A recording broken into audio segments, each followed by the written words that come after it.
ओम शांति। अव्यक्त संदेश चल रहे हैं 7-8 वचन में। विश्व रक्षक मेरा साथी है, इस रूहानी फखुर में रहो। रक्षा बंधन प्रति अव्यक्त बाप दादा का दिव्य संदेश। विश्व कल्याणकारी बाप दादा के सर्व लाडले राइट हैंड बच्चों को त्रिमूर्ति बाप की त्रिमूर्ति सेवा से त्रिमूर्ति रूप से सेवा करने की राखी मुबारक। पहली स्वरक्षा, दूसरी विश्व की आत्माओं के रक्षक, प्रकृति के रक्षक, साथ में आप सबके रक्षक तो डायरेक्ट बाप दादा हैं ही। हर समय हर कर्म में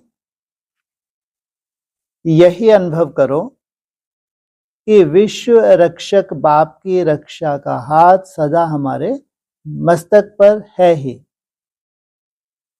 और इसी रूहानी फकुर में रहो कि विश्व रक्षक ही मेरा सदा साथी है।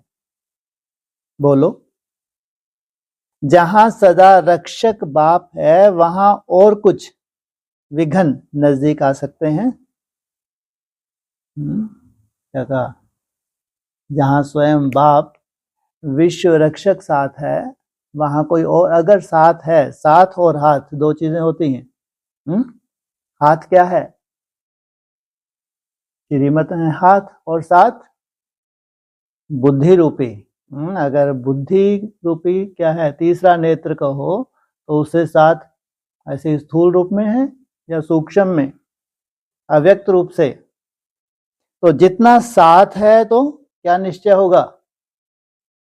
कोई विघ्न आ नहीं सकता। इसलिए निर्विघ्न बन रक्षक के साथ उड़ते चलो, और बाप दादा की समय प्रति समय कराई हुई प्रतिज्ञाओं को प्रत्यक्ष रूप में लाते चलो।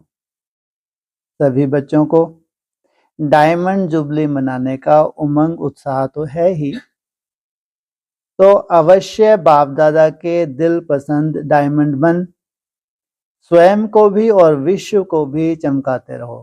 क्या मना रहे हैं सब? Diamond jubilee. बाप के सर्वश्रेष्ठ आशाओं के दीप जगाते चलो। अच्छा, हर बच्चे को विशेष बाप के सहयोग की दुआओं सहित याद प्यार और मुबारक। 21/9/95। हिम्मत रखने से हिम्मत के फल की प्रत्यक्ष प्राप्ति। आज बाप दादा के पास गई तो बाप दादा बहुत रमणीक रहस्य युक्त मुस्कुरा रहे थे। मैं भी मुस्कुरा रही थी कि बाबा ने कितने समय के बाद अपने पास बुलाया। बाप दादा तो सब दिल की बात जानते हैं, लेकिन जानते भी भोलानाथ बन पूछते, बच्ची क्या सोच रही हो? ड्रामा में आज ही मिलना था तो मिल रहे हैं। मैं तो कुछ बोल ना सकी, मुस्कुराती रही। फिर बाबा ने समाचार पूछा।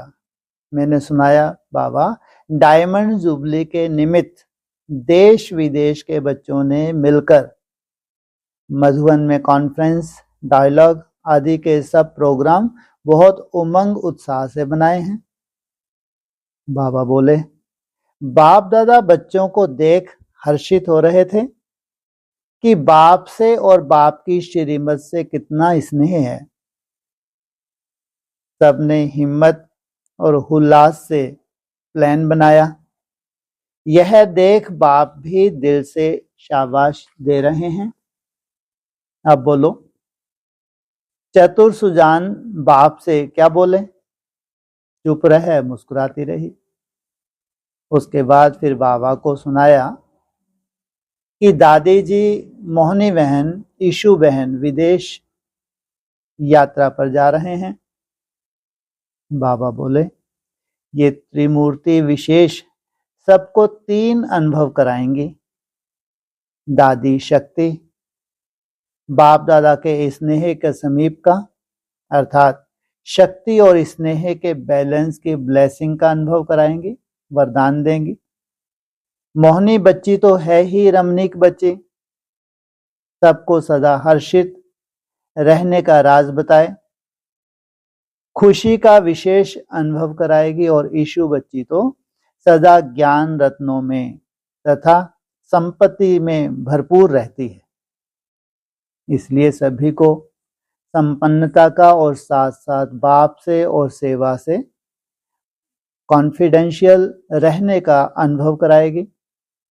यह सर्टिफिकेट तो साकार बाप द्वारा भी बच्ची को मिला हुआ है। तीनों अपनी अपनी विशेषता से सब तरफ उमंग उत्साह में उड़ाएंगी, दिल से नचाएंगी। बाप दादा सर्व डबल विदेशी बच्चों के सेवा के उमंग से सदा खुश हैं और सबने यथाशक्ति वैरायटी रमणीक रूप से मॉरल वैल्यूज का कार्य बहुत अच्छा किया। अमेरिका वालों ने भी विशेष प्यार से हिम्मत रखी और हिम्मत दिलाई है, इसलिए सेवा का प्रत्यक्ष फल स्वरूप ये त्रिमूर्ति विदेश यात्रा पर पहुंच रही है। भारतवासी बच्चे भी चारों ओर भिन्न भिन्न सेवा के स्थानों से आगे बढ़ते जा रहे हैं और आगे बढ़ते जाएंगे। उसके बाद चीन में भी बहुत ने बहुत लगन से और युक्ति से सेवा की है।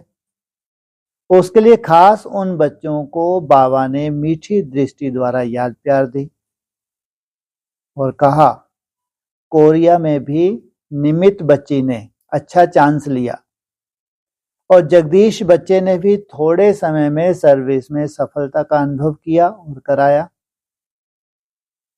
ऐसे बाबा एक एक बच्चे को इमर्ज कर याद दे रहे थे। उसके बाद हमारी तबीयत का समाचार पूछा। हमने कहा, बाबा, मधुबन में सभी बच्चों ने स्नेह से आपके साकार में आने का आह्वान किया है, सभी ने विशेष योग किया है।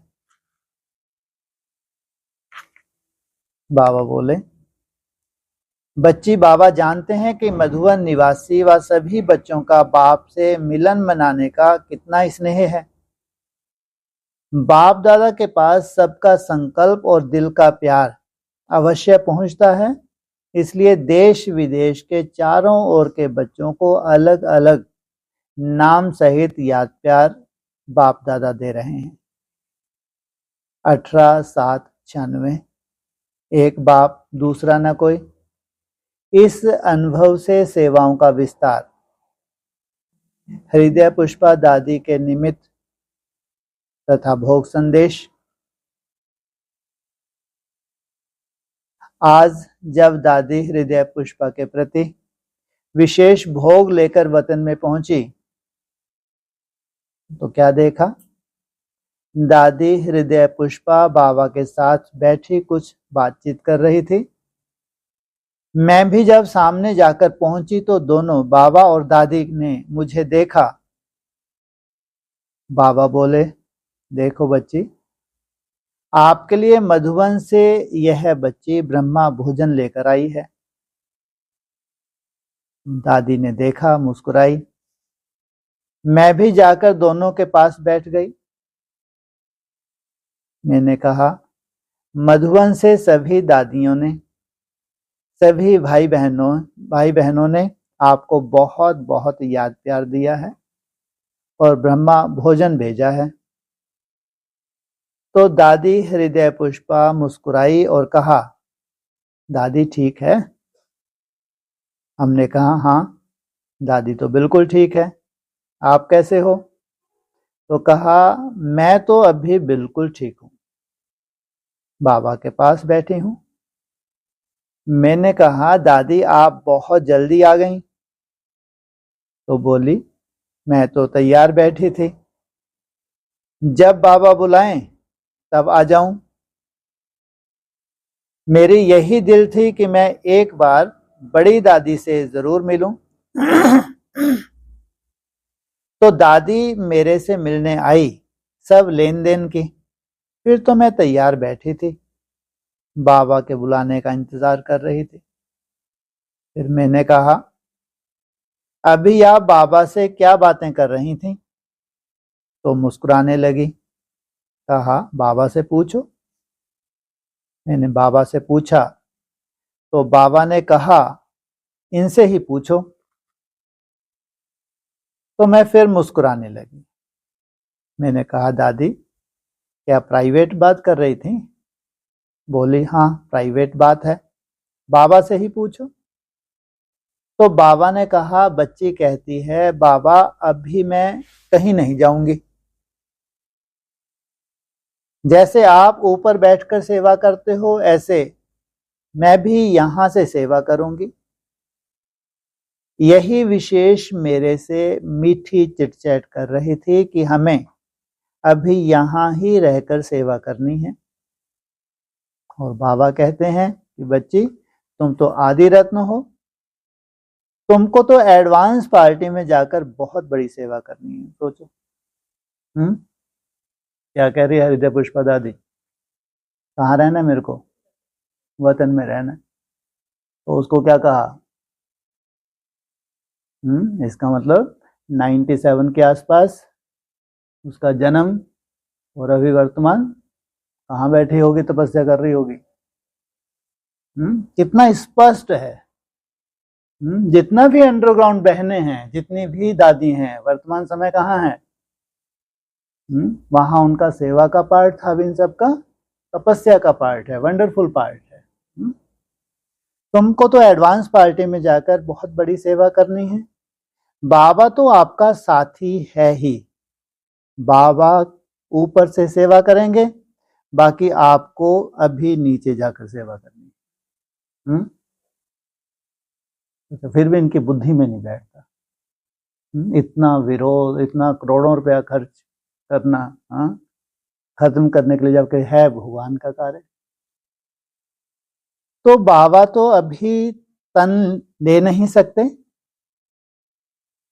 तो कह रही हैं कि मैं क्यों ले तन लूं? कि आपने कौन सा बहुत बड़ी तपस्या, ठीक है वहां तपस्या तो आपने भी की, हमने भी की। जब आप यहाँ रह सकते हैं तो मैं क्यों नहीं रह सकती? बाबा ने कहा, बच्ची अभी जो तुम्हारा सब हिसाब किताब चुकतू हो गया, बाकी तुम्हें अभी सिर्फ निमित्त नई दुनिया की स्थापना में मददगार बनना है। जो प्रैक्टिकल नई दुनिया होगी उसमें तुमको निमित्त बनना है। तो ये जितनी भी दादी हैं श्रेष्ठ पुरुषार्थ करके गई हैं नंबरवार, वो बात अलग। अभी जन्म लेके ये क्या करेंगी? नई सृष्टि की शुरुआत करेंगी।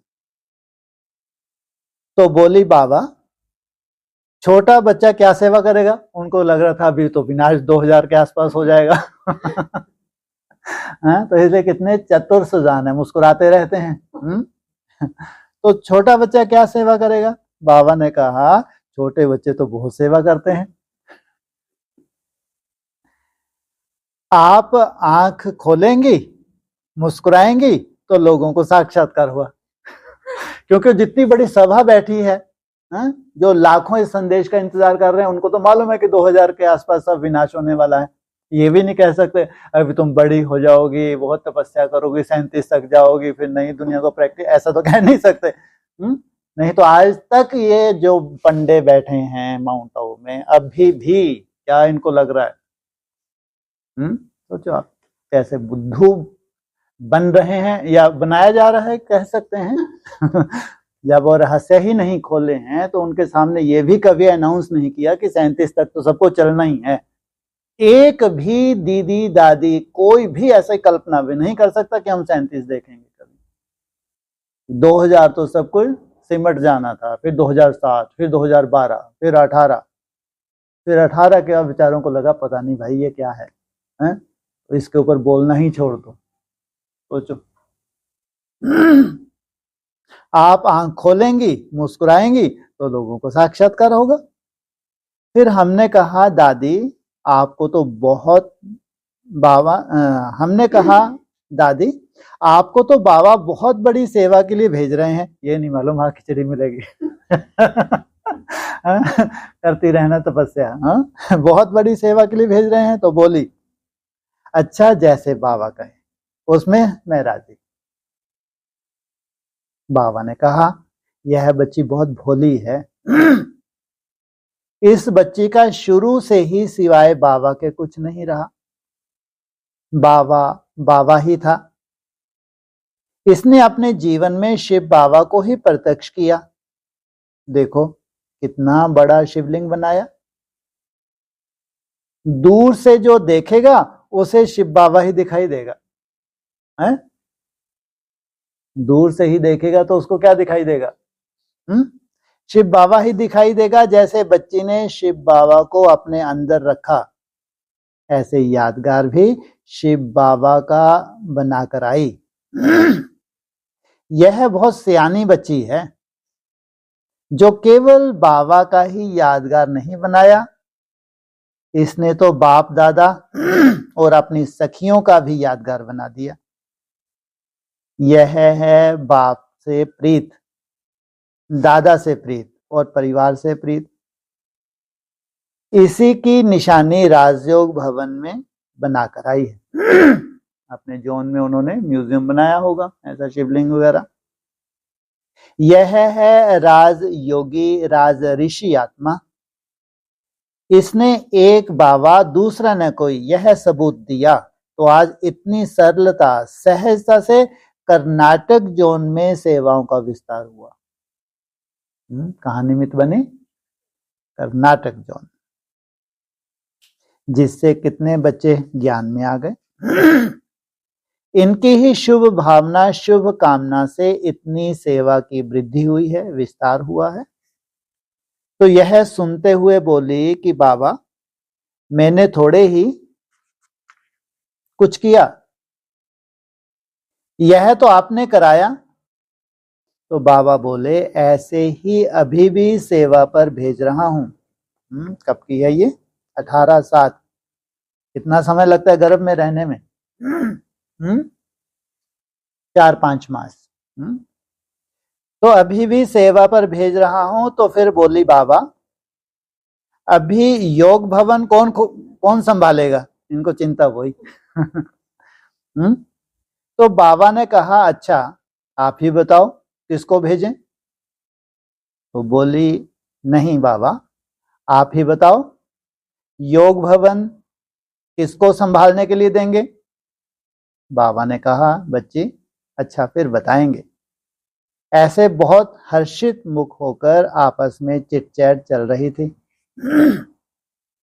फिर बाबा ने कहा देखो मधुबन से ब्रह्मा भोजन आया है। हमने कहा खास दादी ने याद प्यार दिया है और भोग भेजा है। तो कहने लगी दादी ने भेजा है। फिर बाबा ने उसे बहुत प्यार से दृष्टि देते हुए गिट्टी खिलाई, जल पिलाया। तो दादी जैसे प्यार में खो गई और कहा सभी को हमारी बहुत बहुत याद देना। फिर बाबा दृष्टि देने लगे और दादी एकदम सूक्ष्म होते दूर दूर जैसे लाइट में बिंदु स्वरूप होते समाती गई। फिर बाबा ने हमें भी वहीं साइलेंस की दृष्टि देते हुए नीचे भेज दिया। नेक्स्ट 8/11/96। दीपावली 3 स्मृतियों का यादगार।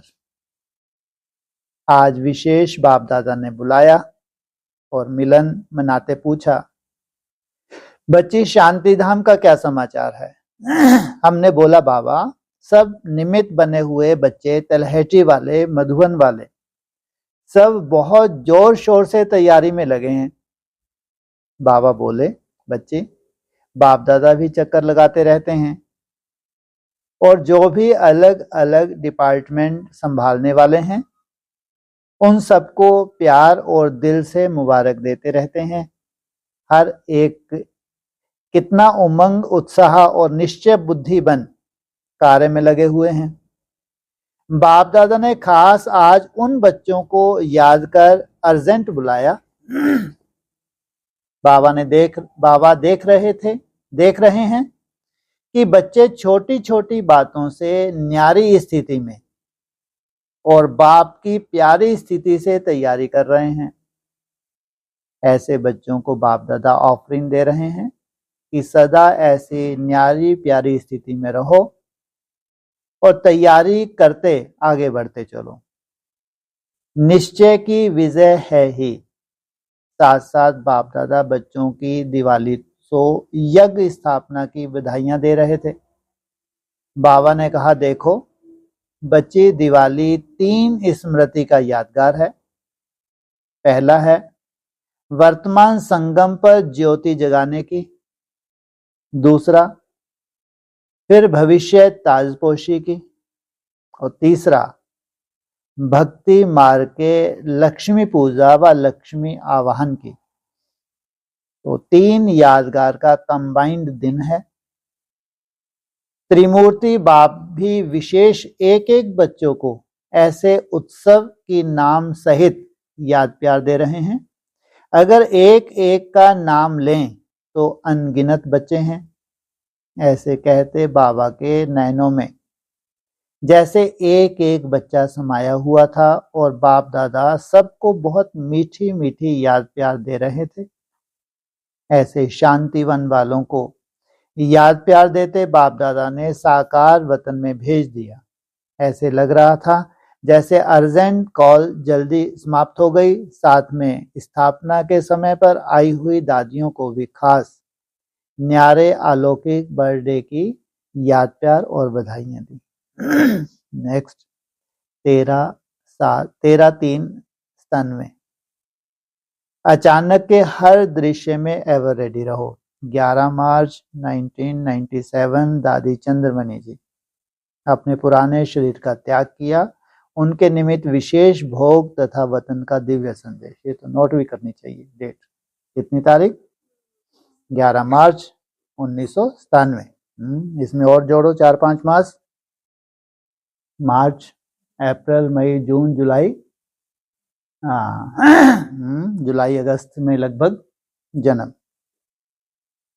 97। आज अपनी दादी चंद्रमणि के प्रति वतन में उनसे मिलने जाना हुआ। इनको साक्षात्कार कहाँ से होगा? इनको दादियों को ये जो वैल्यूबल दादी रही हैं, कितनी थी लगभग? ये 10-15 तो थी, 15-20 हुई थी, लेकिन लास्ट में जो है 2000 के आसपास जो विशेष थी। तो इस आधार से ऐसे तो बहुत होंगे, लेकिन उनमें वो एक्स्ट्राऑर्डिनरी होंगी। आज अपनी दादी चंद्रमणि के प्रति वतन में उनसे मिलने जाना हुआ। जैसे ही मैं वतन में पहुंची तो बाबा को अकेले ही देखा। बाबा बहुत ही रहस्य युक्त मीठा मुस्कुरा रहे थे और बाबा ने दूर से ही नैनों से स्वागत करते हुए कहा, आओ बच्ची आओ। बेहद के खेल में खेल देखते सोच रही क्या? तो मैंने कहा, बाबा आपने तो वायुमंडल वंडरफुल ड्रामा दिखा दिया। जो स्वप्न में भी नहीं था वह आपने साकार में कर लिया। तो बाबा मुस्कुराए और कहा, बच्ची अभी समय पर मान। बाबा ने 2-3 बार इशारा दिया है कि अभी ऐसे ही जो भी दृश्य होंगे वह अचानक ही होंगे। जब समय पूछकर नहीं आना है, समाप्ति पूछकर नहीं आनी है, तो जो भी दृश्य होंगे, चाहे सेवा में, चाहे जो भी ब्राह्मण परिवार में, वह सब अचानक होंगे। तो यह जो बच्ची का पार्ट चला, यह 2 बातों का सिंबल है। एक तो अचानक में हर आत्मा को कैसे एवर रेडी रहना है। बाबा ने कहा, देखो सेवा में भी आपने देखा कि दिल्ली के प्रोग्राम में सब अचानक ही सफलता हुई और तब से बाबा के इशारे पर मान जो भी बातें हो रही हैं वह अचानक ही हो रही हैं और आगे चलकर भी अचानक ही होनी है। तो ये अचानक का खेल अभी क्या होने वाला है? जास्ती ब्राह्मणों की दुनिया में भी। ये तो फिर भी अपनी आयु लगभग पूरी करके गई हैं, लेकिन अभी तो अचानक ज्यादातर क्या होता है? अकाल मृत्यु होती है। तो एक सिंबल बच्ची का अचानक एवरेडी का देखा, अंत में उसको कोई सेवा का भी याद नहीं आया, नहीं तो सेवा स्थान पर थी और दिन तक सेवा करती रही, सेवा का संस्कार ले गई, लेकिन अंत घड़ी में अपने योग बल से शरीर का थोड़ा बहुत जो हिसाब था उसे चुकतू करने में और याद में एवरेडी का पार्ट में पास हो गई। तो बाबा ने कहा एक तो बच्ची का सिंबल है अचानक एवर रेडी रहने का, और यह एग्जाम्पल है कि अंत में कोई भी बात याद नहीं आवे। दूसरी बात, बाबा ने कहा कि यह बच्ची का एग्जाम्पल समय की समीपता की लाल झंडी दिखा रहा है और सब निश्चय बुद्धि हो गए कि विनाश तो इसका मतलब क्या है? बहुत करीब है। समय अभी समीप तो है लेकिन अचानक ही होना है। तो एक अचानक एवरेडी का और दूसरा समय के समीपता की लाल झंडी बच्ची ने दिखाई। साथ में बाबा ने यह भी कहा कि बच्ची अच्छी सहज पास होकर मेरे पास आई। जब यह बाबा बोल रहे थे तो बाबा ने कहा बच्ची आओ, तुम्हारी सखी मिलने आई है, आओ। क्या विशेषता थी चंद्रमणि दादी की? जी खुश रहती थी। अभी भी वो क्या रहती होगी? खुश रहती है, दूसरों को भी खुश रहते। मानो जो भी इनकी क्वालिटीज रही हैं दादियों की, अपनी अपनी तरह की क्वालिटीज, किसी में गंभीरता, किसी में बहुत हर्षित मुक्ता, कोई ऐसा बहुत मजाकिया, खुश रहने, ऐसे जो जो आत्मा में संस्कार थे वर्तमान भी वही संस्कार इनमें देखने में आएंगे। तुम्हारी सखी मिलने आई है, आओ। पहले दादी बाबा के साथ नहीं थी, लेकिन जैसे ही बाबा ने कहा आओ बच्ची तुम्हारी सखी आई है, तो फौरन ही दादी को बाबा के साथ देखा। तो दादी ऐसे मुस्कुरा रही थी जैसे साकार में मुस्कुराने की सूरत सदा ही थी, लेकिन ऐसे मुस्कुरा रही थी जो उनके चेहरे से लग ही नहीं रहा था कि मैं कोई ऐसे शरीर से अलग होकर आई हूं। जैसे यहां कहती थी गुलजार तुम कैसे हो, ऐसे ही बात की। मैं गंभीर थी और वह मुस्कुरा रही थी। तो उसने कहा देखा गुलजार, मैं सोचती थी कि यह वतन में कैसे जाती है, प्रैक्टिकल में बाबा से कैसे मिलती है। हम भी योग में तो जाती थी, लेकिन अब भी मैं भी वतन का अनुभव कर रही हूं। बाबा ने बुलाया, आ जाओ बच्ची, मैं आ गई। मुझे तो बड़ा मजा आ रहा है। वह ऐसे बोल रही थी जो जरा भी उनकी शक्ल में, बुद्धि में नहीं था कि मैं एडवांस पार्टी में आ गई हूं। इसी रूप से दादी हमसे मिली। तो जब हम आपस में रूह रिहान कर रहे थे तो बाबा यह रूह रिहान सुनते मुस्कुरा रहे थे। तो मैंने बाबा को कहा यह अचानक ही क्यों बुलाया? बाबा ने कहा कि ब्रह्मा बाबा को जब बुलाया था तो दूसरों को बुलाया, तो क्या बताकर बुलाया था? कौन बात कर रहा है? ब्रह्मा बाबा। कौन बात कर रहा है? शिव बाबा। सोचो वो कैसा शिव बाबा होगा जो इनसे बात कर रहा है, इनको डायरेक्शन दे रहा है, फिर नीचे आती है बेचारी वही बिंदी बिंदी बिंदी। वहां ऐसा क्या उनको दिखता है जो शिव बाबा की बात आके नीचे बोलती हैं? कि शिव बाबा ने ऐसे डायरेक्शन दी, शिव बाबा ने ऐसे डायरेक्शन दी। सोचो कितना बड़ा रहस्य है। नीचे आते से ही वो फिर बिंदी हो जाता है। एक ऐसा शिव बाबा है, वहां बोलता है वतन में और यहाँ गूंगा। कितना बड़ा रहस्य है, सोचो आप। तो जब बुलाया था या दूसरों को बुलाया तो क्या बताकर बुलाया था? सभी अचानक आए हैं। अभी तो बाबा इशारा दे रहे हैं कि जितना आगे बढ़ेंगे उतना अचानक ही असंभव से संभव होना है। तो ख्याल में भी नहीं होगा, वह अचानक होना है। ये कब की वाणी है? संदेश 97 अभी आ रहा है 27, कितने साल के बाद? सोचो आप। कहाँ वो लीला की शुरुआत थी, अभी अति। इसलिए कहा कि कोई वैल्यू नहीं होगी शरीर छोड़ने की, केवल जो देह अभिमान से भरी पूरे हैं उनको लगेगा ऐसा क्यों होगा, कैसे हो गया, है ना। इतनी फास्ट गति है ब्राह्मणों की दुनिया में, सोचो। और कहीं भी दूर दूर तक अकल्याण नहीं है, कहीं भी दूर दूर तक अकल्याण नहीं, नथिंग न्यू। कि वो जो अव्यक्त है, अव्यक्त ज्योतिर्लिंगम, उसको जानते इसमें कैसे कल्याण है, नया जन्म लेने में इनका कैसे कल्याण है। अब तो ये भी नहीं है कि 37 में ड्रामा खत्म, 37 में तो शुरू हो रहा है या खत्म हो रहा है? शुरू हो रहा है, और वो शुरू हो रहा है जो आज तक हुआ ही नहीं। सोचो, उस दुनिया में जन्म लेना कितने बड़े भाग्य की बात है।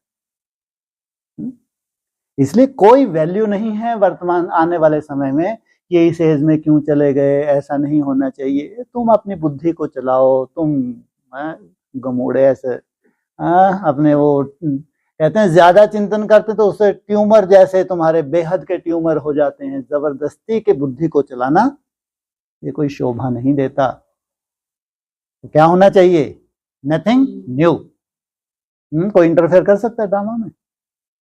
जो सीन की ड्रामा में नूंद है कोई, क्योंकि भगवान ही जब साक्षी है, ब्रह्मा बाबा को इंटरफेयर नहीं कर सकते। तो फिर क्यों, क्या मना? अज्ञानता।